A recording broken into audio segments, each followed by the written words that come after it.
Teman-teman, kembali saya hadir untuk membuat video tutorial bagaimana kita menyusun perencanaan kurikuler. Dalam hal ini kita akan menggunakan bantuan AI untuk mempercepat dan mempermudah kita menyusun RPP. Tapi saat ini kurikuler ya, perencanaan kurikuler.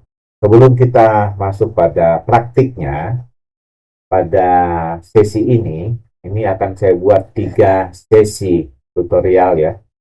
Sesi pertama, saya akan membahas konsepnya, teorinya ya, bagaimana kita menyusun yang benar perencanaan kurikuler. Pada video kedua nanti, kita akan tutorial praktik menyusun program kurikuler. Dan video yang ketiga nanti, kita akan praktik juga menggunakan AI menyusun perencanaan kurikuler. Program kurikuler itu mirip-mirip dengan ATP di perencanaan intrakurikuler. Sedangkan perencanaan kurikuler itu sama dengan RPP ya, menyusun RPP-nya. Nah, kita masuk pada video pertama ini.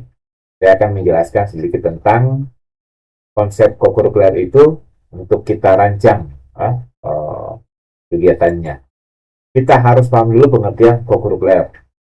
Di sini kata kuncinya adalah kurikuler itu merupakan kegiatan pembelajaran yang dilaksanakan untuk penguatan, ya, penguatan, pendalaman, dan atau pengayaan dari kegiatan intrakurikuler dalam rangka pengembangan kompetensi terutama penguatan karakter.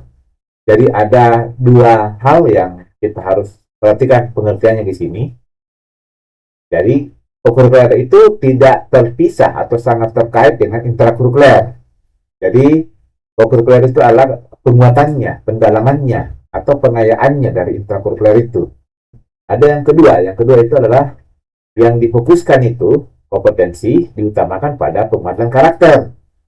Jadi mungkin akan ada juga pengetahuan dikuatkan karena intrakurikuler ya. Dikuatkan, berarti pengetahuan ada juga, keterampilan ada juga. Tetapi itu hanya bagian daripada efek dari pelaksanaannya. Tapi yang kita harus fokus, yang utama adalah karakternya. Jadi ketika kegiatan kurikuler dilakukan, itu berarti syarat dengan muatan karakter di dalamnya. Kegiatan-kegiatannya itu adalah pengembangan karakter, ya, dikhususkan pada karakter. Jadi itu lebih fokus pada kurikuler ini lebih fokus pada karakternya. Penguatannya tadi, pengayaannya dari intrakurikuler itu adalah kurikuler ini membuat intrakurikuler tadi dapat dilakukan, dipraktikkan oleh siswa dalam kehidupan nyata. Yang pada akhirnya dia mungkin bukan konsep saja dikuasai, rapor tinggi tapi tidak memiliki keterampilan maupun sikap, terutama sikap ya di kurikuler itu tentang bagaimana menerapkan pengetahuan gitu. Nah itu ya, penerapan dalam kehidupan nyata itu penting sehingga murid dapat mengembangkan kompetensinya, terutama pada 8 dimensi kelulusan yang disebut karakter tadi. 8 dimensi.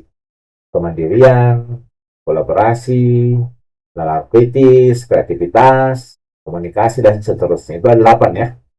Jadi karakteristik kurikuler di sini, yang pertama, itu memperkuat 1 atau lebih dari 8 dimensi kelulusan. Jadi minimal 1 ya. Lebih bagus saya kalau lebih gitu. Yang dari 8 dimensi yang mau dikuatkan itu karakteristiknya. Jadi harus ada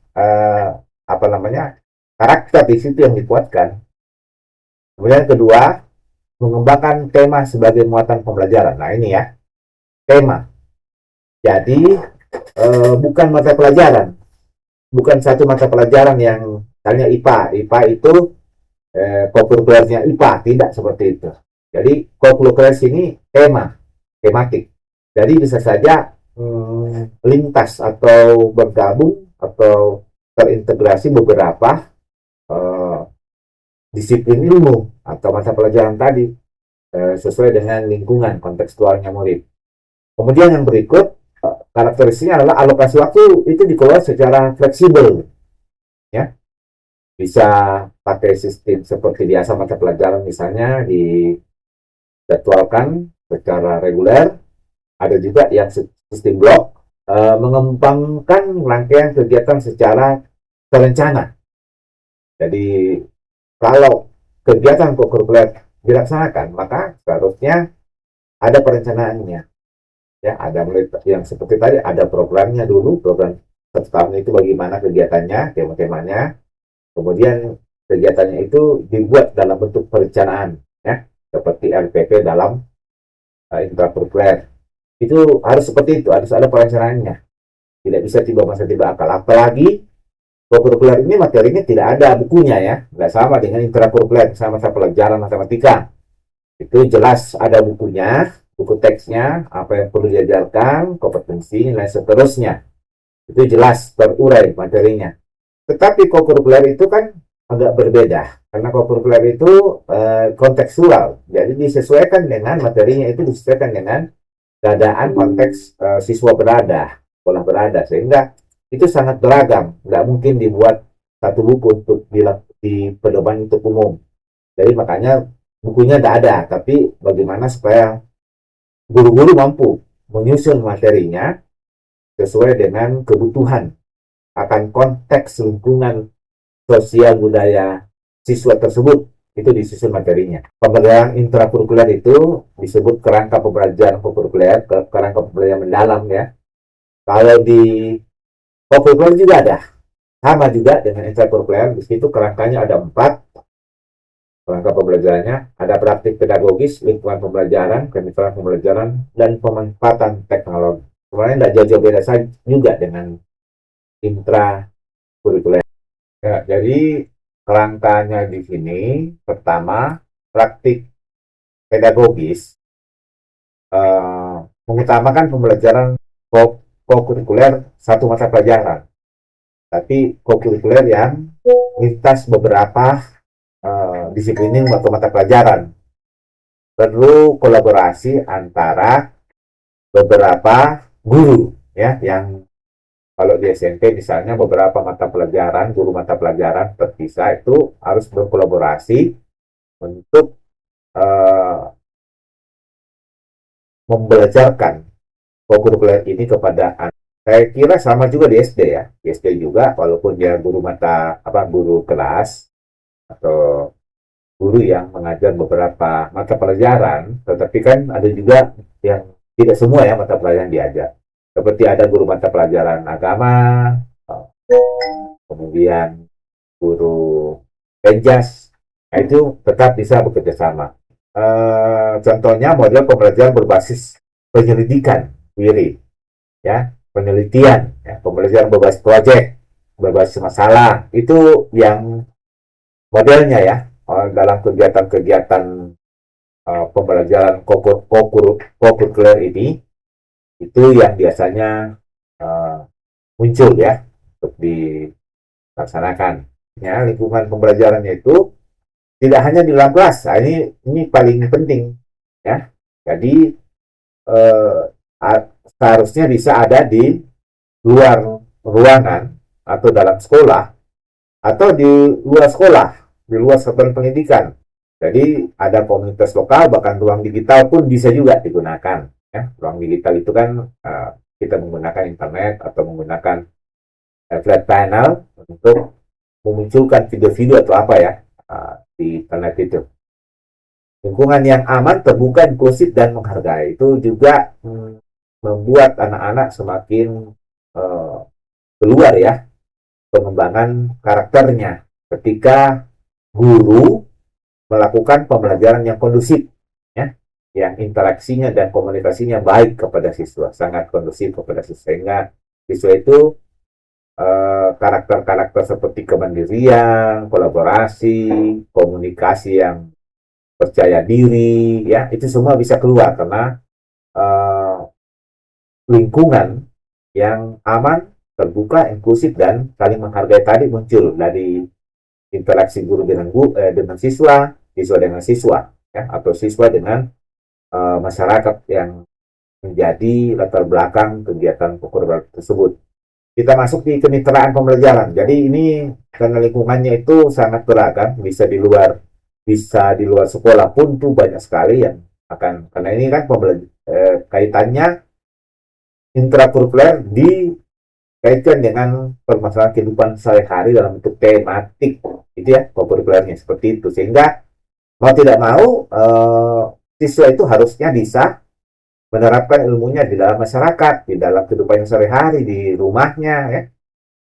Ini penting, karena kalau ada guru atau ya pendidik yang mengajarkan kurikuler ini hanya di dalam kelas, tidak pernah keluar, itu berarti belum menerapkan sebenarnya. Belum ada penerapan pembelajaran ini dalam kehidupan sehari-hari yang dikaitkan dengan permasalahan dalam kehidupan sehari-hari yang dalam bentuk tematik. Jadi ini kemitraannya dengan berbagai pihak, ya, orang tua, ya, masyarakat, dunia industri, pemerintah, lingkungan sekitar sekolah, dan sebagainya, ya, dunia usaha, pemanfaatan teknologi. Jadi sama juga itu teknologi digital menjadi alat bantu yang sangat baik untuk memperkaya pengalaman belajar siswa, mencari referensi apa-apa yang dia butuhkan untuk mengetahui sesuatu, dia mau mendalami sesuatu hal, itu bisa dicari di internet, ya, di websitenya, atau di YouTube, atau di mana saja. Sumber belajarnya di internet banyak sekali, ya, sekarang.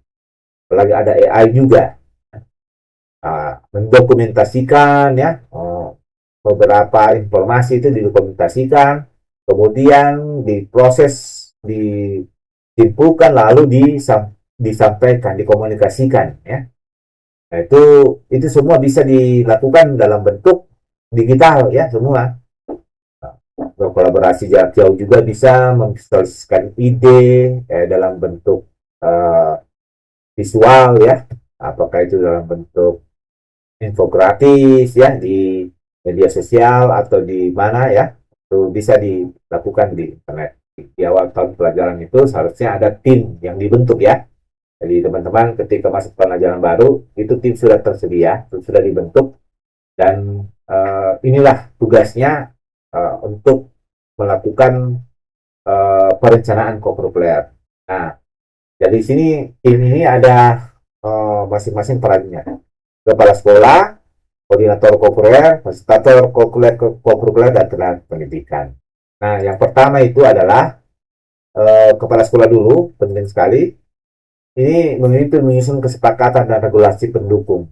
Jadi kepala sekolah itu yang menjadi pemimpin untuk kesepakatan bagaimana kegiatan, ya, bagaimana timnya, bagaimana dukungan fasilitas atau dukungan jaringan, ya, untuk mendukung kegiatan-kegiatan kurikuler itu, apa-apa yang perlu disediakan itu kepala sekolah seharusnya yang memfasilitasi, yang memimpin, ya. Kemudian yang kedua, menentukan koordinator kurikuler. Jadi guru yang menjadi koordinator kurikuler itu seharusnya yang sudah menguasai, ya, apa itu kurikuler, dan tahu dengan metode-metode yang dipakai dalam kurikuler itu, yang saya katakan tadi. Kebanyakan di praktik pedagoginya itu adalah pembelajaran berbasis masalah, berbasis project, ya, berbasis query, termasuk pembelajaran lintas disiplin ilmu tematik, ya, sehingga ini guru yang cocok adalah guru yang menguasai itu semua, yang menjadi koordinatornya. Kemudian memimpin implementasi kegiatan kurikuler dengan menjadi penanggung jawab. Jadi kepala sekolah itu penanggung jawab, ya. Suksesnya kegiatan kurikuler itu, ya, tidak terlepas dari tanggung jawab kepala sekolah sebagai penanggung jawab, ya. Kepala sekolah itu memimpin analisis kebutuhan untuk menentukan dimensi profil lulusan yang akan dikuatkan bersama koordinator dan guru kelasnya. Jadi kepala sekolah itu di sini harus memimpin analisis, mengetahui apa kebutuhan karakter mana yang siswa kita itu masih kurang, yang perlu ditingkatkan melalui kegiatan kurikuler itu. Jadi yang paling penting sebenarnya itu 8 karakter itu yang mana yang rendah, itulah yang akan dikuatkan di dalam kegiatan kurikuler itu, yang latarnya adalah tematik dari mata-mata pelajaran intrakurikuler itu, ya itu latar belakangnya saja. Tetapi yang paling inti adalah yang mau dikuatkan itu adalah karakternya tadi, sesuai dengan tema-tema dalam lingkungan kehidupan sehari-harinya. Kepala sekolah juga memimpin upaya keterlibatan semua pihak. Dia bikin jaringan, membangun jaringan kemitraan. Ya. Kepala sekolah lah yang bagaimana membuat hubungan antara pihak sekolah guru itu dengan orang tua bisa kerjasama dalam kegiatan kurikuler itu. Jadi difasilitasi jejaring hubungan dari kepala sekolah kepada orang tua, kepala sekolah bagaimana membuat jaringan dengan pemerintah setempat, membuat jaringan dengan dunia industri sekitarnya, membuat jaringan dengan segala potensi yang ada. Dapat di Bumal misalnya, kecamatan Bumal. Bumal itu ada Nenas, ya. Nenas sebagai potensi alamnya yang cocok untuk menanam nanas.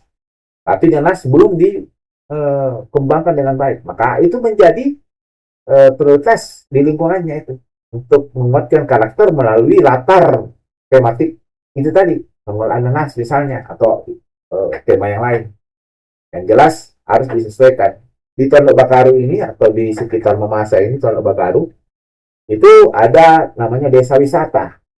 Nah, sekolah-sekolah yang berada di desa Tondok Bakaru ini seharusnya bisa memanfaatkan itu sebagai bagian dari kurikulernya, mengembangkan desa wisata melalui kalau misalnya penanaman buah-buahan yang diutamakan, buah-buahan ini menjadi objek wisata, nah itu bisa saja menjadi kegiatan kurikulernya. Jadi sangat kontekstual.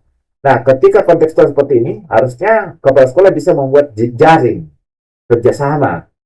Nah, kalau itu ada bakari ya mungkin kerjasama dengan tadi kepala desanya, ya, objek-objek wisata yang mengelola dunia-dunia usaha yang mengelola objek wisata mungkin bisa kerjasama, ya, petani-petani stroberi atau buah-buahan bisa kerjasama dengan pertanian untuk mengembangkan lagi desa wisata lebih bagus ke agrowisata dan seterusnya. Koordinator kurikuler, fungsinya apa koordinator? Nah, di sini banyak ya. Jadi teman-teman saya nggak terlalu banyak mau menjelaskan di sini. Yang jelas koordinator kurikuler itu adalah guru yang akan mengembangkan kemampuan kepemimpinan dalam mengolah kegiatan kurikuler itu, membuka pintu kolaborasi dengan narasumber untuk memperkaya materinya. Jadi dia koordinator ini sangat penting dalam menyusun perencanaannya tadi. Walaupun kepala sekolah sebagai penanggung jawab, tapi pelaksana teknis itu adalah koordinator kurikuler. Nah, bagaimana dia secara teknis untuk mengatur bagaimana diskusi mengembangkan materi ajar di kurikuler itu menjadi lebih kaya dengan berbagai macam sumber belajar, berbagai macam narasumber, dan itu harus mengolah diskusi dan kerjasama yang baik. Ya. Bukan saja dengan guru-guru dalam satu sekolah, tapi masyarakat, orang tua, dan seterusnya itu harusnya sudah mampu untuk saling berkolaborasi. Tugas utamanya adalah menyusun perencanaan kegiatan kurikuler itu menjadi kaya dengan berbagai kegiatan yang betul-betul bisa mengembangkan karakter siswa. Fasilitator, nah ini fasilitator kurikuler itu adalah guru-guru yang secara teknis melaksanakan kegiatan kurikuler itu.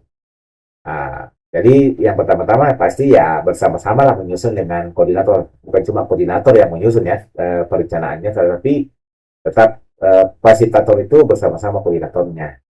Sehingga fasilitator bisa menguasai pelaksananya nanti karena dia yang akan laksanakan ya. Kemudian menjadi aktivator, kolaborator, pengembang budaya belajar murid. Jadi dia harus, karena dia yang berinteraksi dengan murid, dia yang memfasilitasi murid, dia yang sangat intens untuk mengembangkan karakter murid, maka dialah yang harusnya komunikasi, gaya interaksinya, teknik fasilitasinya, metode-metode yang dilakukan, pendekatan-pendekatan itu betul-betul yang persuasif, yang sangat kondusif, sehingga anak-anak itu mudah berinteraksi, tidak segan-segan, tidak takut-takut, tetapi senang ya. Nah, itu yang dituntut dari seorang fasilitator. Ya. Kemudian juga melakukan asesmen. Jadi ada asesmen co-kurikuler. Di asesmen yang dinilai itu adalah karakternya anak-anak. Proses dia melakukan kegiatan itu kan muncul karakter-karakternya yang mau dikembangkan. Seperti ketika dia berkomunikasi, apakah dia komunikasinya baik, sopan santunnya ya, berkomunikasi, menghargai pendapat orang ya, percaya diri dalam berkomunikasi itu ya, tidak takut ya. Itulah yang sebenarnya dinilai. Nah, kemudian kemandiriannya. Nah, saya berikan contoh ya, ini masalah asesmen. Ketika ada anak-anak diminta berkomunikasi, ya, menyampaikan hasil pengamatannya, atau hasil diskusinya, atau hasil dari penelitian yang dia lakukan. Nah, ketika dia menyampaikan itu dengan baik, dia bisa menyampaikan, tapi bahasanya yang kurang kurang lancar. Misalnya dia menggunakan pakai bahasa daerah ya, dan campur-campur, sehingga itu guru kurang puas. Ini bahasamu kurang bagus ya, karena kamu tidak menggunakan bahasa Indonesia yang baik. Nah, sehingga penilaiannya menjadi jelek dalam komunikasi. Itu dianggap tidak berhasil ya, gagal dari segi penilaian komunikasi. Dan komunikasi itu adalah satu karakter ya, kemampuan anak-anak berkomunikasi baik secara lisan maupun tertulis. Nah, ini jangan salah, bukan itu yang akan kita nilai. Yang dinilai dalam komunikasi itu adalah sikapnya itu dalam berkomunikasi. Misalnya dia dalam berkomunikasi itu santun, tidak merendahkan, tidak menyombongkan diri. Itu salah satu bagian daripada karakter komunikasi. Termasuk juga bagaimana dia percaya diri. Ya, kan ada saja orang yang mengkomunikasikannya itu kurang percaya diri, sehingga terbata-bata karena kurang percaya diri, atau tidak takut untuk tampil gitu, untuk berbicara di depan umum. Itu yang mau dikuatkan. Jadi yang kita mau lihat perkembangan anak itu, apakah anak ini dulunya mungkin kurang atau takut-takut berkomunikasi, sekarang sudah mulai berkomunikasi dengan baik, misalnya tidak takut lagi. Itu adalah penilaiannya. Jadi bukan bagaimana dia berbahasa Indonesia dengan baik ya, tidak boleh pakai bahasa daerah. Walaupun dia pakai bahasa daerah campur-campur, tapi dia punya kesantunan dalam berkomunikasi. Dia mampu menyampaikan inti dari apa yang dia mau sampaikan, dan itu nyampe kepada teman-temannya. Kemudian dia berkomunikasi dengan penuh kerendahan hati, ya. Dia berkomunikasi dengan penuh percaya diri. Itu yang dinilai ya, bukan pada keterampilan berbahasa gitu. Itu kalau itu mata pelajaran bahasa ya. Jadi itu yang paling penting di dalam bagaimana teman-teman menilai, sehingga asesmen yang dilakukan nanti dan proses pembelajarannya ya itu tepat sasaran ya. Nah, jangan seperti dulu ya, yang dinilai kalau ketika ada tematik pertanian ya, di masa proyek dulu itu kan udah jauh-jauh beda proyek dengan co-curricular ini. Jadi proyek yang lalu itu pertanian, misalnya menanam ya, yang dinilai itu apa, tanamannya apakah subur, tanamannya apakah bagus hasilnya. Itu bukan itu sebenarnya yang dinilai ya. Yang dinilai bagaimana ketika proses dia menanam itu bersama teman-teman secara kolaborasi, apakah kerjasamanya bagus, pembagian tugasnya itu bagus ya, anak-anak itu bertanggung jawab terhadap tugasnya, melaksanakan tugasnya dengan benar. Itu semua yang dinilai, sikap ya. Jadi bukan hasilnya. hasil produknya, apa namanya, hasil pertanian, hasil yang dia tanam itu bukan itu yang dinilai. Yang dinilai tadi salah satunya adalah misalnya kolaborasi tadi dari 8 dimensi kan ada kolaborasi. Bisa juga termasuk kemandirian, bagaimana dia mandiri dalam melaksanakan tugasnya. Jadi bukan ketika pertanian itu produk yang dia tanam itu yang dinilai bagus tidaknya, produk yang dia buat bagus tidaknya, tidak. Itu namanya mata pelajaran, bukan kokurikuler tapi intrakurikuler yang itu ya, penilaian intrakurikuler. Sedangkan kokurikuler adalah selalu pada sikap misalnya ada tenaga kependidikan di sekolah kita, maka tugasnya menyiapkan sarana dan prasarana pendukungnya juga. Jadi kepala sekolah tadi dengan tugas utamanya adalah memfasilitasi analisis apa yang kita miliki, potensi-potensi yang kita miliki di sekitar sekolah, di dalam sekolah sendiri. Untuk apa? Untuk jadikan sumber belajar atau dijadikan media atau dijadikan narasumber dalam proses kegiatan kita. Seperti bagaimana pemerintah, bagaimana kelompok tani misalnya ada di sekitar kita, apa daya dukung di sekolah kita, misalnya ada taman-taman atau ada kebun, ada perpustakaan, ada papan digital, itu semua dicatat sebagai bagian dari apa yang akan kita gunakan, yang akan kita pakai di dalam memfasilitasi siswa belajar kokurikuler tadi. Jadi bukan cuma di dalam sekolah, tapi di luar juga.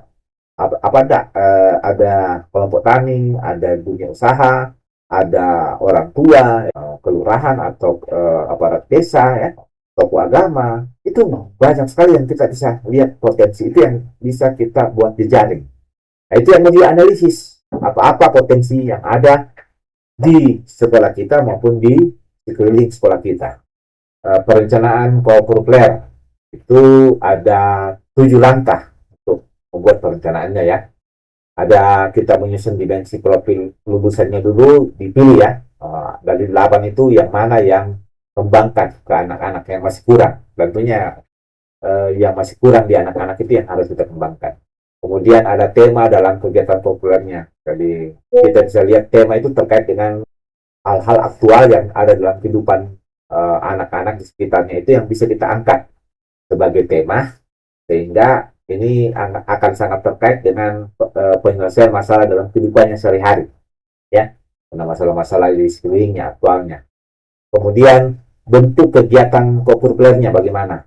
Ini bentuknya ini kan nanti ada 3 ya. Kalau di proyek penguatan pelajaran Pancasila yang lalu itu hanya berbentuk proyek kegiatannya, yang namanya saja proyek ya. Kalau sekarang makanya bukan lagi proyek, tapi kegiatan kokurikuler yang di dalamnya ada 3 bentuk. Nah, bentuk yang pertama itu nanti adalah sama dengan yang lalu, bisa dalam bentuk proyek, ya, proyek atau lintas masa pelajaran itu dibuatkan proyeknya, temanya, ya. Kemudian yang kedua itu kegiatannya nanti bentuknya dalam bentuk penerapan keterampilan anak Indonesia hebat, ya. Dan ada kokurikuler yang dalam bentuk lain, ya, itu yang ketiga. Kemudian alokasi waktunya, ya tentunya sesuai dengan kurikulum, struktur kurikulum, dan merancang aktivitas kegiatannya nah ini yang paling penting. Aktivitas kegiatan itu jangan salah, teman-teman. Aktivitas kegiatan itu yang harusnya kita ambil adalah kegiatan-kegiatan yang di dalamnya bisa mengembangkan karakter. Karena karakter yang akan dikembangkan. Makanya kegiatannya berhubungan yang mengembangkan karakter. Karena tidak semua kegiatan itu mengembangkan karakter. Contoh, ceramah, metode ceramah itu tidak mengembangkan karakter, ya, hanya pengetahuan. Nah, ceramah itu pasti harusnya ditiadakan di dalam kegiatan. Yang ada itu adalah bagaimana anak-anak ditumbuhkan, misalnya percaya dirinya. Nah, kegiatan apa yang bisa membuat anak-anak keluar percaya dirinya? Kemudian, bagaimana anak-anak mampu berkomunikasi. Nah, itu secara lisan maupun tertulis misalnya komunikasi. Nah, apa kegiatannya yang bagus? Nah, bisa saja kalau komunikasi berarti harus banyak anak-anak kegiatan seperti diskusi, tanya jawab, wawancara, kemudian presentasi, ya. Itu bisa memunculkan komunikasi secara lisan. Kemudian juga ada membuat laporan, ya, kegiatan membuat laporan, kegiatan merangkum atau membuat rangkuman dari suatu bacaan, membuat surat ya, membuat pamflet, membuat iklan dan sebagainya. Asesmen penting sekali, teman. Saya ulangi selalu ini, karena asesmen itu jangan sampai salah. Kita tidak membuat asesmen pengetahuan dan keterampilan. Jadi sehingga asesmen tes itu hampir tidak ada. Yang ada adalah asesmen performance ya. Bagaimana praktik, bagaimana mereka diobservasi ya kegiatan proses pembelajarannya sehingga mendapatkan objektivitas dari karakter yang sudah berkembang di anak-anak ya. Yang paling banyak nanti itu memang adalah pengamatan, itu pakai rubrik ya penilaian. Asesmen formatif kan untuk mengetahui capaian siswa yang mana yang kurang, yang mana yang belum bagus, itu yang akan dikembangkan, bukan untuk penilaian akhir ya. Jadi kalau formatif itu biasanya lebih banyak dalam bentuk ya tadi bisa dalam bentuk pengamatan, bisa juga dalam bentuk penilaian antar teman, bisa ya penilaian diri. Nah itu biasa sering dipakai untuk penilaian formatif.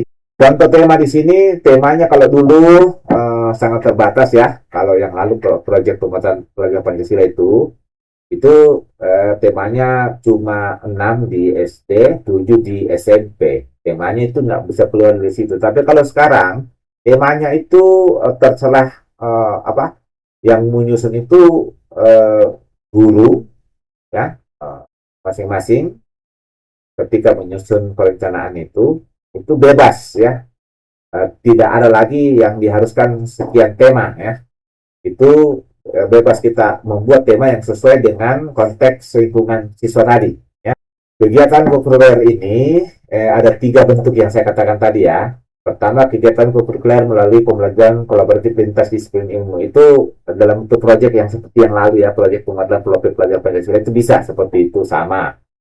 Kemudian ada yang kedua, kegiatan co-curricular melalui gerakan ya, gerakan kebiasaan anak Indonesia hebat ya, 7KI. Itu juga menjadi hal yang penting, yang baru di dalam co-curricular ini dibanding yang lalu ya, cuma proyek. Jadi ada juga kegiatan yang diintegrasikan dengan kebiasaan-kebiasaan anak. Jadi kalau di sini 7 kebiasaan anak, kan ini 7 ini bisa berkembang menjadi banyak ya, bisa berkembang. Jadi ada bagian-bagian dari 7 tadi menjadi beberapa bagian lagi kebiasaan yang harus kita kembangkan di sekolah, yang mungkin menjadi kebutuhan penting di sekolah, yang belum menjadi kebiasaan baik, itu perlu dibuat menjadi kebiasaan. Apalagi kalau itu sebuah kebiasaan buruk yang mau dirubah menjadi kebiasaan baik. Yang ketiga adalah kegiatan co-curricular melalui cara lain. Nah, cara lain ini bebas, mau menggunakan study tour, mau menggunakan perkunjungan ke museum ya, melakukan bakti sosial ya, melakukan kegiatan pagelaran ya. Nah, itu semua dengan cara lain. Tetapi dari 3 ini itu disatukan dalam hal bagaimana pembelajarannya adalah dalam bentuk tematik ya, lintas disiplin ilmu ya. Jadi ini penting sekali, sehingga dalam membelajarkan anak-anak di 3 kegiatan ini, tetap guru itu harus berkolaborasi untuk membimbing anak-anaknya. Kegiatan co-curricular yang mengintegrasikan 2 ya, jadi minimal 2 atau lebih mata pelajaran yang tertuang dalam satu tema.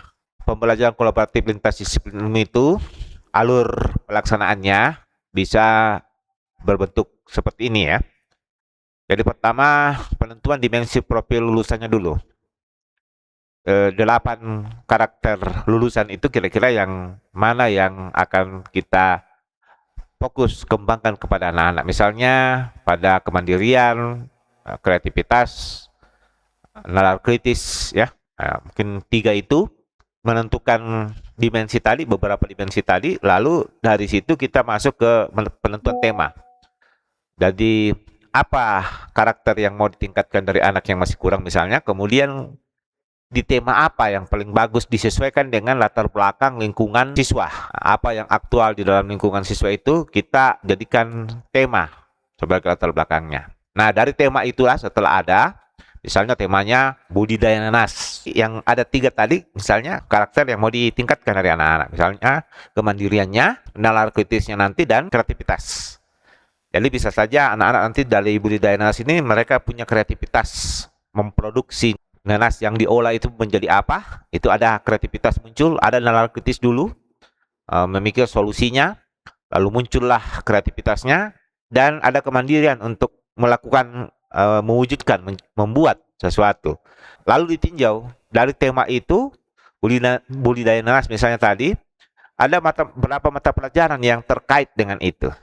Nah, misalnya pertanian itu IPA ya, bisa jadi di situ juga ada prakarya masuk karena budidaya. Kemudian juga bisa di situ juga bisa ada mata pelajaran matematika yang menghitung ongkos produksi dan lain sebagainya ya dari budidaya nanas itu. Jadi bisa saja masuk matematika, IPA, dan prakarya. Nah, ini misalnya setelah didapat mata pelajarannya, lalu kita menyusun perencanaan kokurikulernya. Ini di sini yang penting, perencanaan kokurikuler. Nah, ada 2 nanti perencanaan kokurikuler, yaitu programnya 1 tahun itu apa-apa saja kegiatannya. Kemudian setelah programnya kita susun setiap kegiatan yang sudah kita tentukan, itu kegiatannya kita buatkan perencanaannya dalam bentuk kalau di intrakurikuler RPP-nya ya, teknis pelaksanaannya. Nah, ini 2 ini dalam bentuk penyusunan perencanaan kokurikuler ini warna hijau. Itu artinya apa? Itu termasuk juga di sini memang harusnya kuat bagian yang paling sulit untuk dilakukan, yaitu penyusunan perencanaan. Kenapa? Karena yang saya katakan tadi bahwa ketika kita sudah dapat 3 hal ini, dimensinya, temanya, dan mata pelajarannya, untuk masuk menyusun suatu kegiatan, aktivitas pembelajaran yang kita merencanakan, itu tidak ada panduan yang khusus. Karena masing-masing punya tema, dimensi yang berbeda sesuai dengan konteks sekolahnya, sehingga mau tidak mau ya tidak ada referensi yang baku untuk tema yang dia sudah tentukan yang siap sedia. Materinya itu kita cari sendiri, kita eksplorasi, lalu kita kembangkan menjadi suatu aktivitas-aktivitas yang mewujudkan tadi. Bagaimana bisa tema ini, terutama dimensinya, karakternya bisa tercapai. Aktivitas-aktivitas apa yang kita rancang. Nah, ini memang membutuhkan usaha besar. Makanya di sini nanti kita menggunakan AI. Kita dipermudah dan dipercepat menyusun perencanaannya dengan menggunakan AI. Walaupun di sini nanti memang kita masih harus punya usaha untuk belajar, karena AI sudah menyediakan aktivitas kegiatannya. Kalau kita tidak paham juga aktivitas kegiatannya itu, ya tentunya kita harus pelajari ya, sehingga apa yang diberikan AI itu yang sesuai dengan permintaan kita, sesuai dengan panduan nanti ini, itu akan banyak aktivitas yang bagus, yang tentunya ada saja guru yang belum tahu cara menggunakannya, metode-metodenya, sehingga itu yang perlu dipelajari untuk kita bisa terapkan. Tapi intinya di sini bagusnya adalah kita diberikan kemudahan untuk mendapatkan perencanaan yang cepat dan mudah tapi bagus ya. Tapi ya memang harus kita pelajari untuk bisa kita terapkan. Nah, setelah ada perencanaannya ya mudahlah untuk dilaksanakan dan dievaluasi. Itulah bentuk kegiatannya ya dalam pembelajaran kolaboratif lintas disiplin ilmu. Bentuk kegiatan yang kedua adalah kegiatan kokurikuler yang terintegrasi dengan gerakan 7 kebiasaan anak Indonesia hebat. Seperti kita tahu, ke-7 kebiasaan itu adalah bangun pagi, beribadah, berolahraga, makan sehat bergizi, ya, gemar belajar, bermasyarakat, dan tidur cepat. Selain 7 ini sebenarnya bisa dikembangkan lagi, karena masing-masing bisa muncul hal-hal yang lain. Ya. Contohnya, di sini tentang beribadah ya. Beribadah itu bukan cuma beribadah sebagai ritual keagamaan, tetapi bisa jadi di situ bagaimana interaksi kita dengan orang lain, bagaimana interaksi kita dengan lingkungan ya. Misalnya siswa yang kebiasaan di sekolah mencoret-coret dindingnya, buku-bukunya, itu kan bukan beribadah namanya kalau begitu, itu merusak ya. Sehingga itu mau dirubah kebiasaan anak yang merusak seperti itu menjadi kebiasaan yang kebalikannya, merawat. dia bisa merasa memiliki setiap inventaris sekolah dan menjaganya agar itu bisa digunakan dengan baik dan lebih bertanggung jawab. Nah, ini yang mau diubah. Nah, pembiasaan merawat ini juga itu termasuk bagian daripada beribadah. Sehingga ini dimensinya akan luas, teman-teman. Jadi bukan beribadah ya ritual biasa, berdoa seperti biasa saja. Kegiatan kokurikuler ini bukan sekedar ajakan moral ya, bukan dari slogan harian saja, melainkan bagian dari proses pendidikan karakter. Jadi banyak karakter yang dibentuk. Sehingga perlu dirancang melalui identifikasi kebutuhan juga. Selain yang sistematis, pendampingan, asesmennya itu semua harus dilakukan. Jadi jangan karena ini katanya kokurikuler yang terintegrasi dengan gerakan pembiasaan, karena kita sudah melakukan kegiatan pembiasaan seperti olahraga ya, senam pagi ya, itu sudah termasuk kokurikuler. Tidak ya, kegiatan pembiasaan itu memang ada, tetapi itu harus bentuknya terencana ya, ada pendampingannya, ada sistematika kegiatannya, ada perencanaannya yang bagus, ada asesmennya nanti. Nah, itu semua dalam bentuk kegiatan kokurikuler yang terencana. Jadi bukan sekedar hanya kegiatan pembiasaan ya. Jadi bedakan kegiatan pembiasaan dengan kegiatan kokurikuler yang terintegrasi dengan kegiatan pembiasaan. Walaupun kegiatan pembiasaan yang dilakukan itu sudah masuk dalam bagian daripada kegiatan kokurikuler yang terintegrasi dengan kegiatan pembiasaan. Kalau kita hanya senam-senam pagi, sudah itu termasuk sudah kokurikuler. Bukan ya. Jadi kokurikuler itu ada pengenalannya ya, direncanakan ke aktivitas kegiatan pengenalan terhadap pembiasaan tersebut, kemudian dipraktikkan, kemudian dievaluasi, direfleksi, kemudian di situ juga ada penilaiannya, harus dilakukan penilaian. Jadi dia kalau kegiatan kokurikuler itu ya komprehensif ya, bukan sekedar kegiatan pembiasaan. Caranya kita harus penentuan dimensi profil lulusannya dulu. Apa yang mau dikembangkan? Apakah kesehatan ya, tentunya ada misalnya kesehatan, kemandirian, dan kewargaan misalnya. Itu yang mau ditingkatkan, 3 dimensi. Setelah didapat, kita masuk ke tema lagi, sama tadi ya. Temanya apa? Misalnya temanya sehat jiwa dan ragaku. Misalnya itu satu tema yang bisa saja di situ, walaupun di sini tidak ditentukan ya mata pelajaran apa yang bisa masuk. Itu artinya itu semua mata pelajaran yang ada itu bisa kita masukkan dari sini, langsung kita masuk, bukan mata pelajaran, tetapi yang dari tema ini langsung kita masuk ke penentuan pembiasaannya. Kegiatan pembiasaan apa yang mau kita kaitkan dengan tema ini. Sudah dapat dimensinya, temanya, lalu kegiatan pembiasaan apa dari 7 KAHI itu yang kita mau masukkan sebagai suatu pembiasaan dalam kokurikuler ini.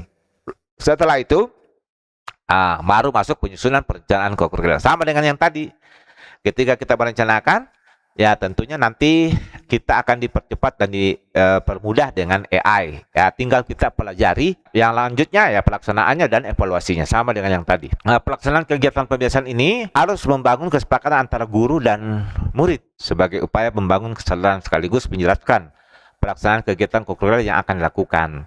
Di situ ada catatan harian, aktivitas pendampingan, dan refleksi ya sebagai dokumentasinya. Kemudian melaksanakan kebiasaan dan melakukan monitoring ya, serta melakukan pembahasan secara berkala dari hasil evaluasi supaya kebiasaan itu yang kita lakukan itu menjadi kebiasaan, menjadi budaya.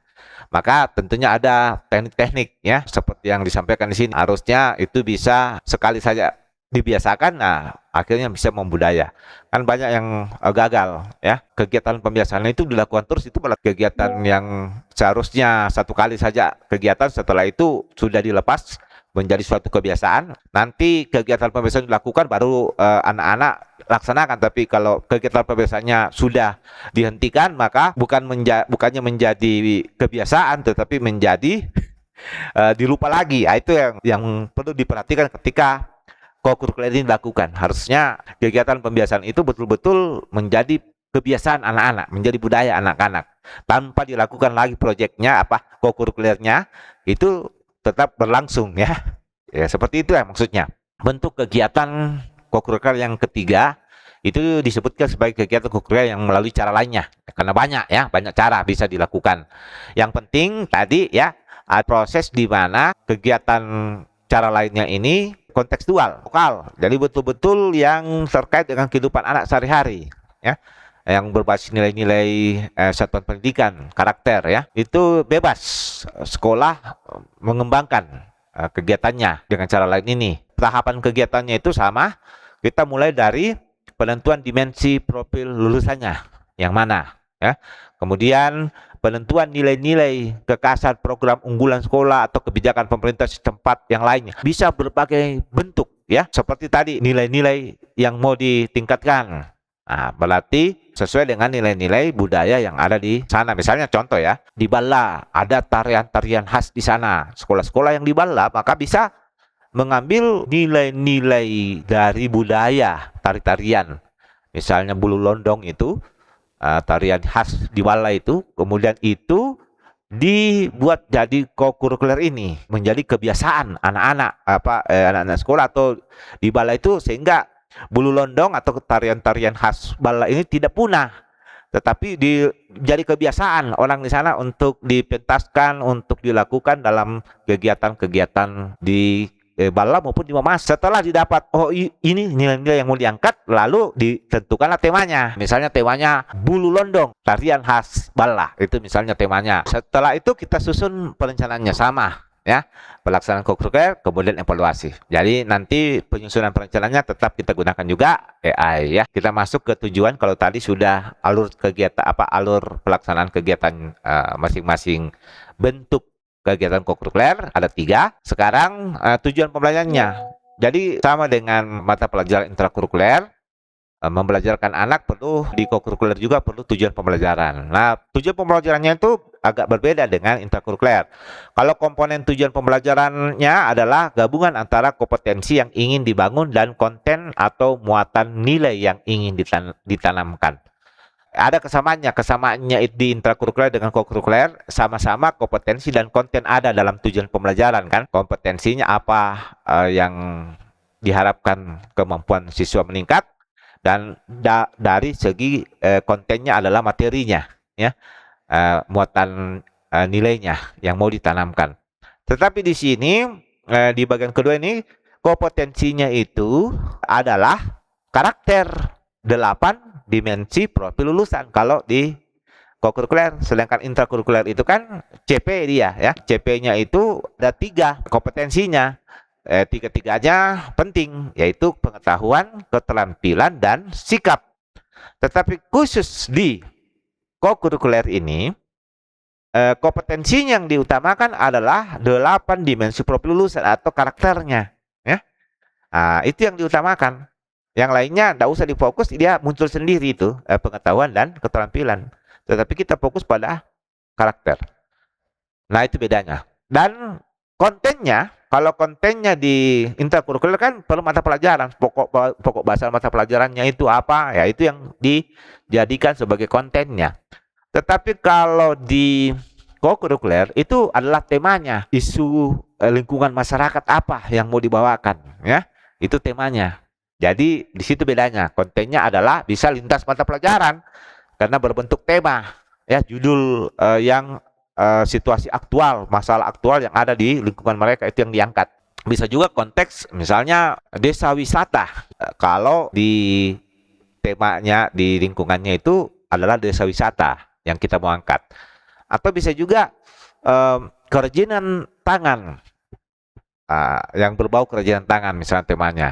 Misalnya mengolah bambu menjadi kerajinan tangan. Itu bisa jadi temanya itu kalau di suatu daerah itu ada bambu banyak dan dibudidayakan menjadi suatu kerajinan tangan yang bisa menjadi nilai tambah ekonomi masyarakat, misalnya begitu, untuk dijual. Contoh tujuan pembelajaran kokurikuler yang dibuat misalnya seperti ini.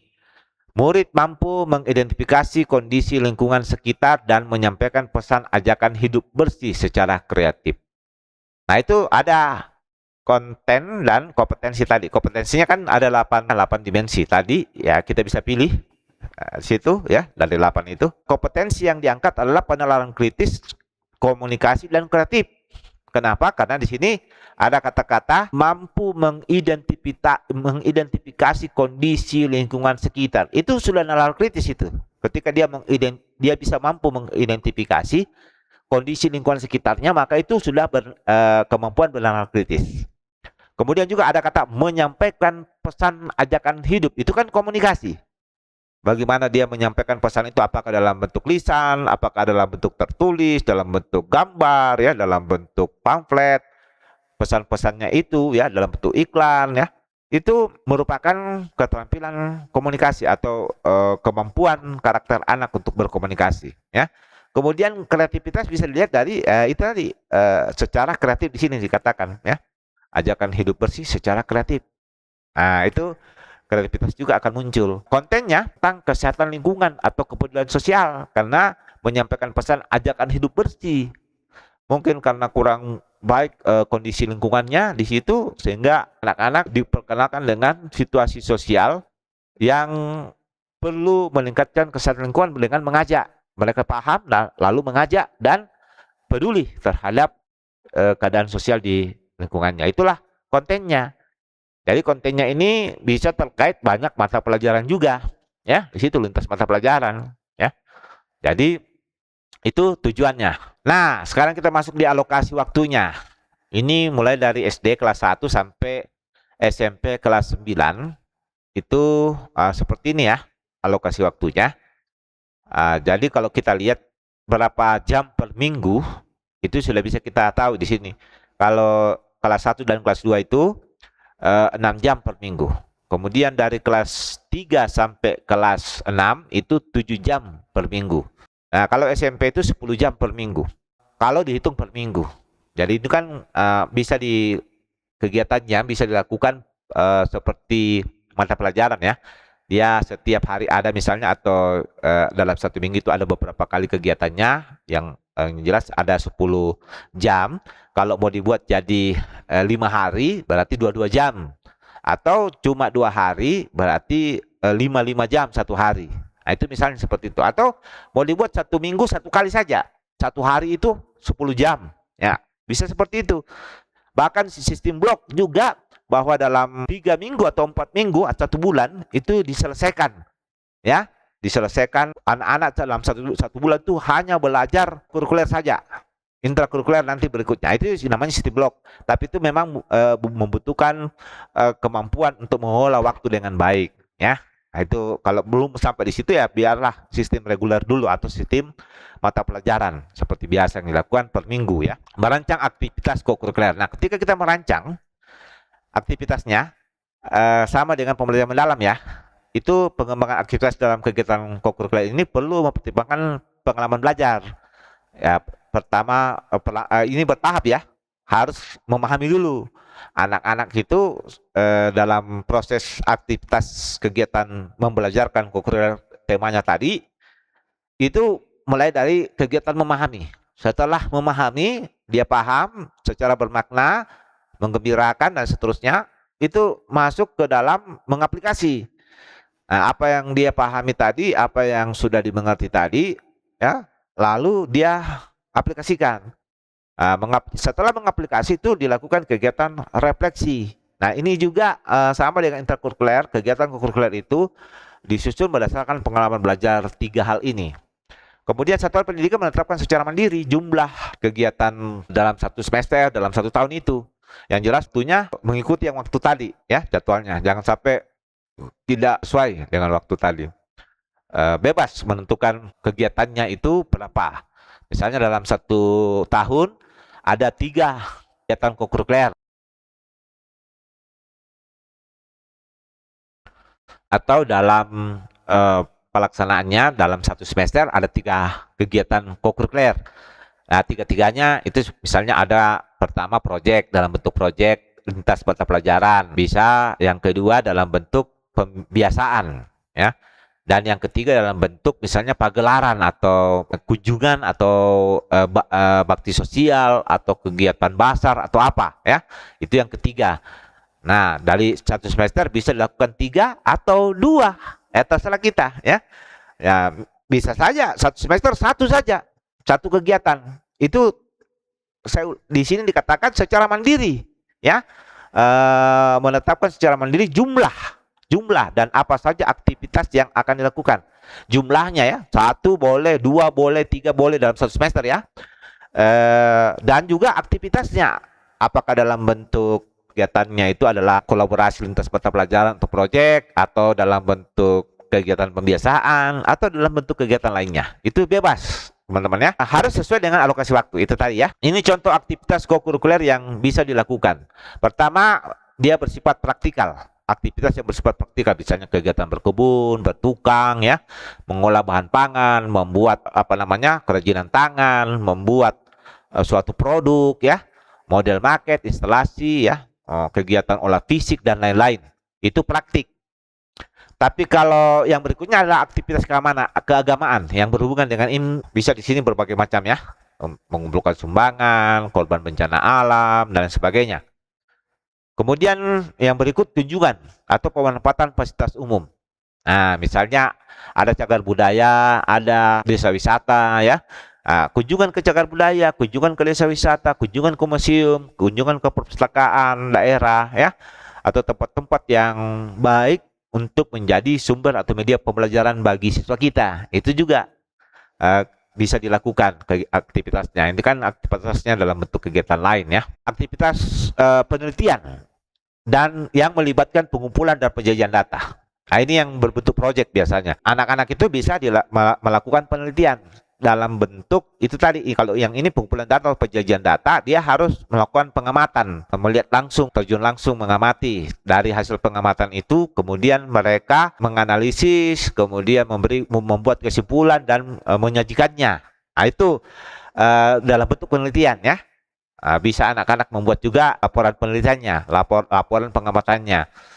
Itu yang dalam bentuk penelitian yang langsung. Kalau yang berikutnya ini, yang kedua, aktivitas penelitian juga, tapi berbasis riset dan studi literatur. Ya, aktivitas kegiatannya itu ya mengumpulkan informasi juga, tapi bukan langsung melihat objeknya langsung, mengamati langsung objeknya, bukan. Tetapi di sini mungkin ada literatur, buku-buku, baik yang ada di internet, di perpustakaan, di sumber-sumber apapun, aktivitas penelitian berbasis riset dan studi literatur, sumber-sumber yang sudah tersedia dalam bentuk literatur. Berikutnya, aktivitas yang bersifat advokasi. Apa itu? Advokasi itu adalah semacam membuat orang-orang paham tentang sesuatu gitu ya. Seperti melakukan kampanye, sosialisasi, penyuluhan, talk show ya, membicarakan tentang sesuatu ya. Itu penyampaian aspirasi kepada pejabat pemerintah dan lain-lain. Banyak ya. Ini aktivitas yang bersifat advokasi. Itu juga bisa dilakukan. Kemudian yang berikut, pelibatan narasumber. Nah, jadi ada wawancara ya dengan tokoh yang kita undang sebagai narasumber. Kita masuk ke asesmen. Merancang asesmen kokurikuler itu saya katakan tadi itu ada 2 ya. Asesmen, baik asesmen formatif maupun asesmen sumatif ya. Melalui asesmen ini tentunya asesmen yang karakteristiknya adalah karakter ya, menilai karakter. Nah, itu asesmen yang biasanya asesmen yang menilai proses ya. Asesmen dari kegiatan kokurikuler dilaporkan dalam kolom tersendiri pada raport. Asesmen dalam kegiatan kokurikuler menggunakan asesmen formatif dan asesmen sumatif. Nah, nanti bagaimana cara membuat asesmennya yang bagus, yang saya bilang tadi banyak-banyak, karena ini karakter, pasti menggunakan observasi ya, penilaian pengamatan, penilaian praktik ya, dalam bentuk rubrik, penilaian performance ya. Kemudian yang berikutnya penilaian antar teman, penilaian diri sendiri ya. Itu banyak yang kita akan gunakan seperti itu bentuknya. Nah, bagaimana bentuknya nanti kita akan BIMTEK atau kita akan praktikkan dengan menggunakan AI ya. Merancang asesmen kokurikuler ini,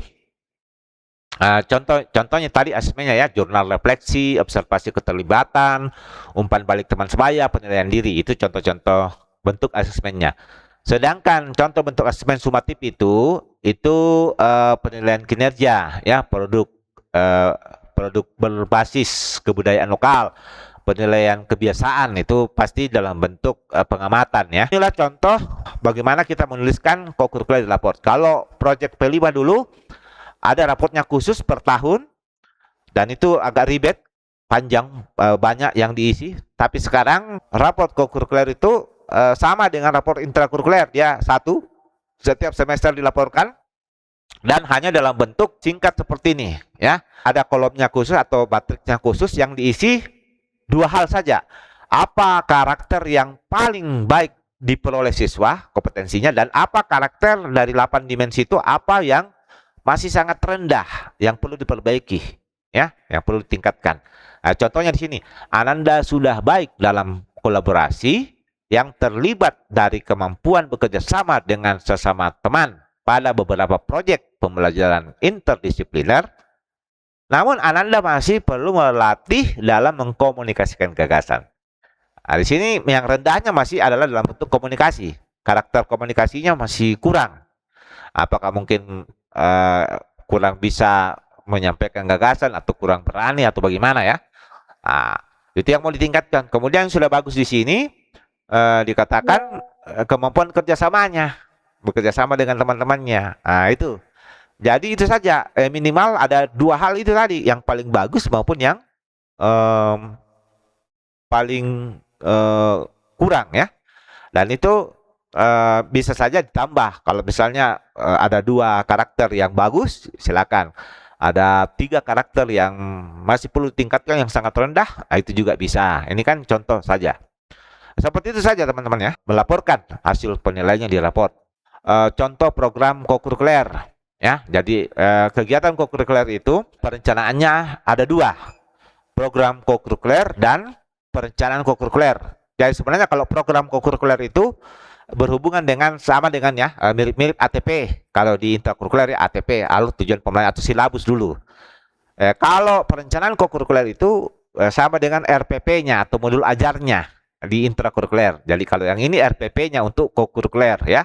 Nah, ini akan kita perlihatkan nanti sebagai contoh. Ini akan dibuat oleh AI ya. 2 hal ini kita akan masuk dalam video khusus untuk membahas sekaligus mempraktekkan membuat program kokurikuler dan perencanaan kokurikuler dalam dengan bantuan AI. Video kedua dan video ketiga. Ini video pertama saya rasa sudah cukup untuk memperkenalkan konsepnya. Sampai bertemu pada video kedua.